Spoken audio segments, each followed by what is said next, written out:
Good morning everyone, কেমন আছো তোমরা? তো প্রত্যেক দিনের মতো আজকের দিনটাও সব কাজ সেরে মেয়েকে নিয়ে চলে গিয়েছি ডান্স ক্লাস থেকে এসেই মেয়ে বসে পড়েছে তার বাবাইয়ের জন্য গিফট বানাতে। মেয়ে তার বাবাইয়ের জন্য নিজের হাতে গিফট বানাবে। আমি বলেছিলাম আমি কিছু এনে দেবো, তুই সেটাই দিয়ে না। ও কিছুতেই মানছিল না, ও বলছিল আমি নিজের হাতেই বানাবো। তো আমি জাস্ট একটু কাটিং করতে হেল্প করে। বাবাইয়ের গাড়ির আওয়াজ শুনে ও দৌড়ে চলে গিয়েছিল গেটের দিকে। তারপরে বাবাইকে রিসিভ করে নিয়ে এলো ঘরে। তো তারপরে বার্থডে বয় একটু ফ্রেশ হয়ে রেডি হয়ে গিয়েছিল। তারপরে আমরা সবাই মিলে বার্থডেটা সেলিব্রেশন করে। জানো তো আমাদের বাড়িতে সবার বার্থডে সেলিব্রেট করা হয়, আমরাই করি, বাট মজা হয়। তারপরে আর কি, যে তার গিফট দেওয়ার পালা। ওর বাবার রিয়াকশনটা দেখো একবার। লেখছে কিন্তু ও নিজে, দেখো না কি লিখছে।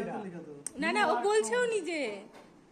You work so hard, work for me, so thank you, happy birthday, bye. ও বলছেও নিজে আমি বলি। এই কার্ডটার মধ্যে যা যা লেখা ছিল এক একটা ওয়ার্ড গুঞ্জন নিজেই লিখেছে, আমি কিচ্ছু তাকে শিখিয়ে দেইনি। তো সেটা দেখে ওর বাবাই আরো খুশি। তো আজকের ভিডিওটা এখানেই, আবার নেক্সট ভিডিওতে